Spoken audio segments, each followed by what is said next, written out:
ক্ষমতায় যারা এসেছেন তারাই দেশকে লুটে খেয়েছেন, বললেন মাসুদ সাইদি। জোয়ারের পানির মতো মানুষ জামায়াতে যোগ দিচ্ছে। জানাবো ডক্টর ইউনূসকে নিয়ে এক দশক আগে যা বলেছিলেন নরেন্দ্র মোদী। এবং সর্বশেষ জানাবো আওয়ামী লীগকে কি নিষিদ্ধ করা দরকার। শুনছিলেন সংবাদ শিরোনাম, এবারে বিস্তারিত।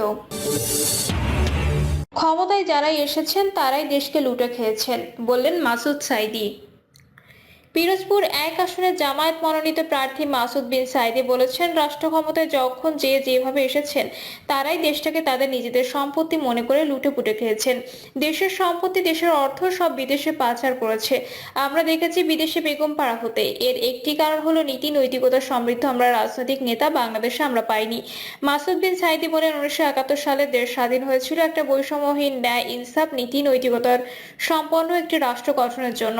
আমরা দীর্ঘ 53 বছর দেখেছি যে ন্যায় ইনসাফ তো বহু দূরের কথা, বরং শোষণ বঞ্চনায় ভরপুর একটি রাষ্ট্র। তৎকালীন রাজনৈতিক নেতৃবৃন্দ, রাষ্ট্র ক্ষমতায় যারা ছিলেন তারা এই জাতিকে দিয়েছেন। আমরা দেখেছি মানুষ দুর্ভিক্ষে না খেয়ে থেকেছে, কিন্তু শেখ হাসিনার সন্তানেরা সোনার মুকুট পরে বিয়ে শাদী করেছে। এটাও দেখেছি ব্যাংক ডাকাতি করেছে, ব্যাংক লুটপাট করেছে। তিনি আরো বলেন, এই ছাত্র জনতার গণ অভ্যুত্থান যে গণ বিপ্লব সংগঠিত হয়েছে বাংলাদেশ, এই গণ অভ্যুত্থান শুধু 36 দিনের আন্দোলনের ফসল নয়। এই গণ অভ্যুত্থান বিগত 17টি বছর বাংলার মেহনতি শ্রমিক জনতা, ছাত্র জনতা, বিভিন্ন রাজনৈতিক দলের নেতৃবৃন্দের সংগ্রামের ফসল। যদিও আমাদের ছাত্র জনতার আন্দোলনে 36 দিনে আন্দোলন এটা পূর্ণতা পেয়েছে, কিন্তু আন্দোলন শুধু ছাত্র জনতা নয়, আন্দোলন ছিল গোটা দেশবাসীর। সেই সাথে এই আন্দোলনের ব্যাপকভাবে অংশগ্রহণ করেছিল আমাদের শ্রমিক ভাইয়েরা। যদি 5ই আগস্ট আন্দোলনে আমাদের শ্রমিক ভাইদের ব্যাপক অংশগ্রহণ না থাকতো তাহলে স্বাধীনতা আমরা পেতাম নিশ্চিত, ইনশাল্লাহ। তবে আরো হয়তো সময় লেগে যেত। আমরা এই বাংলাদেশকে একটি সুখী সমৃদ্ধশালী দেশ হিসেবে দেখতে চাই। মাসুদ সাইদি আরো বলেন, বাংলাদেশ শ্রমিক কল্যাণ ফেডারেশনে বাংলাদেশ একটি শোষণ বঞ্চনাহীন রাষ্ট্র হিসেবে দেখতে চায়। তারা চায় সংবিধানের আলোকে সকল ধর্মের বর্ণের মানুষের সমান অধিকার। যে কারণে শ্রমিক কল্যাণ ফেডারেশন চায় কিছু সোনার মানুষ তৈরি করতে, কারণ সোনার মানুষ যদি তৈরি না হয় সোনার রাষ্ট্র তৈরি হবে না। যে কারণে আজকের এই দ্বিবার্ষিক সম্মেলনে আমার সম্মানিত শ্রমিক ভাইদের প্রতি আমার আহ্বান থাকবে, আসুন আগে আমি নিজেকে গড়ি, এরপর আমার পরিবারকে গড়ি, এরপর সমাজ গড়ার আন্দোলনে অংশগ্রহণ করি। জোয়ারের পানির মতো মানুষ জামায়াতে যোগ দিচ্ছে। বাংলাদেশ জামায়াত ইসলামী সেক্রেটারি জেনারেল ও সাবেক এমপি অধ্যাপক মিয়া গোলাম পরোয়ার বলেছেন, লোকে বলে 5ই আগস্টের পর থেকে নাকি জোয়ারের পানির মতো মানুষ জামায়াতে যোগ দিচ্ছে। তিনি আরো বলেন, আমরা বিগত প্রায় 1.5 যুগ ধরে কথা বলতে পারিনি, ইসলামের সুমহান আদর্শকে মানুষের মাঝে তুলে ধরতে পারিনি। এখন মানুষ ইসলামের সৌন্দর্য দেখে ইসলামী আন্দোলনের ছায়াতলে আসছে। এটা জামায়াতে ইসলামের কোনো কৃতিত্ব নয়, বরং এটা মহান আল্লাহর রহমত। এটা ইসলামের কৃতিত্ব। শহীদ মীর কাসেম আলী, শহীদ রফিক, শহীদ সাদের রক্তের এই মানিকগঞ্জেও ইসলামের বিজয় হবে ইনশাআল্লাহ। সাবেক এই সংসদ সদস্য আরো বলেন, যে ছাত্র জনতা মা বাবাকে, স্ত্রী সন্তানকে, আপনজনকে কাঁদিয়ে অকাতরে দেশের জন্য জীবন দিয়েছে, তাদের রক্তের ঋণ আমাদের শোধ করতে হবে। একটি বৈষম্যহীন আদর্শ রাষ্ট্র কায়েম করে তাদের স্বপ্ন বাস্তবায়ন করতে হবে। আসুন আমরা একটি তাকওয়া ভিত্তিক আদর্শ রাষ্ট্র কায়েমের জন্য একসাথে কাজ করি। ডক্টর ইউনূসকে নিয়ে এক দশক আগে যা বলেছিলেন নরেন্দ্র মোদী। বক্তার নাম নরেন্দ্র দামোদর দাস মোদী। ঘটনাস্থল মুম্বাই, তারিখ 3রা জানুয়ারি 2015। আর যাকে উদ্দেশ্য করে কথাগুলো বলা তিনি আর কেউ নন, গরিবের ব্যাংকার ডক্টর মোহাম্মদ ইউনূস। এর প্রায় এক দশক বাদে যিনি বাংলাদেশের অন্তর্বর্তী সরকারের প্রধান উপদেষ্টার ভূমিকা অবতীর্ণ হলেন। কথাগুলো ছিল, আজ আমাদের সঙ্গে এমন একজন নোবেল বিজয়ী আছেন সমাজ বিজ্ঞান নিয়ে, যার নিজস্ব ব্যাখ্যা ও রূপায়ণের সুবাদে সমাজের দরিদ্রতমরা তাদের জীবনেও আশা, সুযোগ আর মর্যাদার সন্ধান পেয়েছেন। ভারতের রাজনৈতিক পর্যবেক্ষকরা কেউ কেউ বলেছেন, গত 8ই আগস্ট সন্ধ্যায় ডক্টর মোহাম্মদ ইউনূসের নেতৃত্বে ঢাকায় অন্তর্বর্তী সরকার শপথ নেওয়ার কয়েক মিনিটের মধ্যেই যে প্রধানমন্ত্রী মোদী তাকে শুভেচ্ছা জানিয়ে টুইট করেন, এর পেছনে একটা বড় কারণ হলো তিনি অধ্যাপক ইউনূসকে ব্যক্তিগতভাবে চেনেন, তার কাজকে সম্মান করেন। নয়তো যে সরকারের সংবিধানের বৈধতা নিয়েই ভারতের সংশয় আছে, তার প্রধানকে এত তাড়াতাড়ি প্রধানমন্ত্রী শুভেচ্ছা জানাতেন বলে আমার মনে হয় না।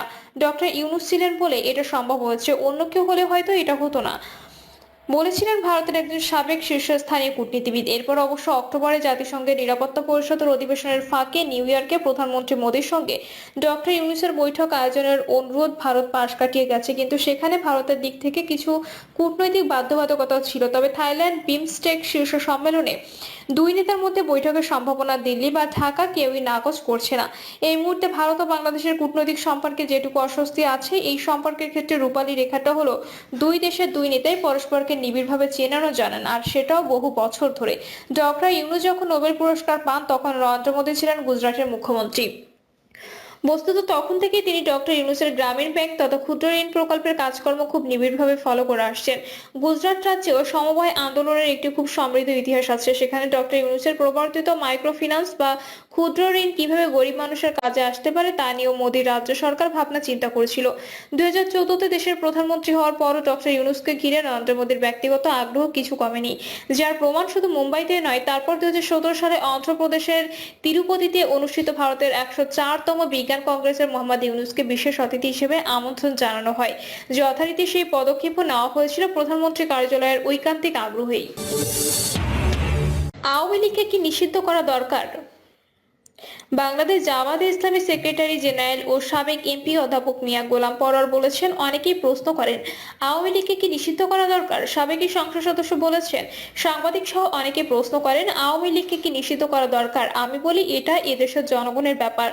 যারা দেশের মানুষকে অন্যায়ভাবে হত্যা করেছে, লাশ পুড়িয়েছে, দেশের 17 বিলিয়ন মার্কিন ডলার লুট করে পাচার করেছে, দেশের স্বাধীনতা সার্বভৌমত্বকে যারা হেফাজত করতে পারেনি, যারা 2006 সালে 28 অক্টোবর লাশের উপর নৃত্য করেছে, যারা বিডিআর হত্যাকাণ্ড ঘটিয়েছে, যারা 2024 সালের আগস্ট বিপ্লবের সময় প্রায় 2000 ছাত্র জনতাকে হত্যা করেছে, যারা গণতন্ত্রের কথা বলে ফ্যাসিবাদ কায়েম করেছে, তাদের কি জনগণ চায়? তারা কি এদেশে রাজনীতি করার যোগ্যতা রাখে? জনগণ এই হত্যাকারীদের বিচার চায়। এই বাংলাদেশের মাটিতে তাদের বিচার হতে হবে। তিনি বলেন, স্বৈরাচারী হাসিনা পালিয়ে যেখানে যাবার কথা ঠিক সেখানেই গিয়েছে, তবে তিনি থেমে নেই। একের পর এক ষড়যন্ত্র করে যাচ্ছে। জুডিশিয়াল কু, আনসার কাণ্ড, গার্মেন্টস সেক্টরে অশান্তি, বিদ্যুৎ সেক্টরে ষড়যন্ত্র, পুলিশ জনপ্রশাসন সহ সর্বত্র ষড়যন্ত্র চেষ্টা করে যাচ্ছে। দেশপ্রেমিক ছাত্র জনতা সেনাবাহিনী কোনো ষড়যন্ত্রকে সফল হতে দেয়নি। তিনি আরো বলেন, দেশবাসী সজাগ আছে, আগামীতেও কোনো ষড়যন্ত্রে সফল হতে দিবে না ইনশাল্লাহ। বিগত জালেম সরকার জামায়াত শিবির বিএনপি সহ বিরোধী দলের নেতা কর্মীদের উপর অমানসিক জুলুম নির্যাতন করেছে, হত্যা গুম করেছে। এ সময় ফ্যাসিস্ট সরকারের পতনের জন্য যারা আন্দোলন করেছে তাদের একসাথে থাকতে হবে।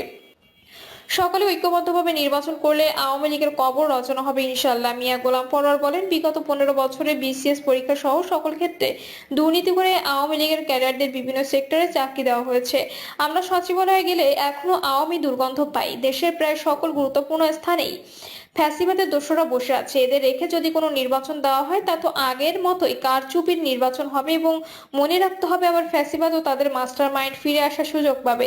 তাই সকল ক্ষেত্রে সংস্কার করে যত দ্রুত সম্ভব একটি সুষ্ঠু নির্বাচন দিতে হবে। তিনি আরো বলেন, সংস্কার না করে যেমন নির্বাচন দেওয়া যাবে না, আবার খুব বেশি বিলম্ব করাও যাবে না, কারণ বিলম্ব করলে ফ্যাসিস্টরা ফিরে আসার পায়তারা করবে। সম্ভব হলে আগামী ডিসেম্বরের পরেই নির্বাচনের একটি রোডম্যাপ ঘোষণা করুন। তবে বেশি তাড়াহুড়ো করে কোনো মতে একটি নির্বাচন দিলে দেশের সকল অর্জন নষ্ট হয়ে যাবে। অবশ্যই সংস্কার করে যত সম্ভব দ্রুত সময়ের মধ্যে নির্বাচনের ব্যবস্থা করতে হবে।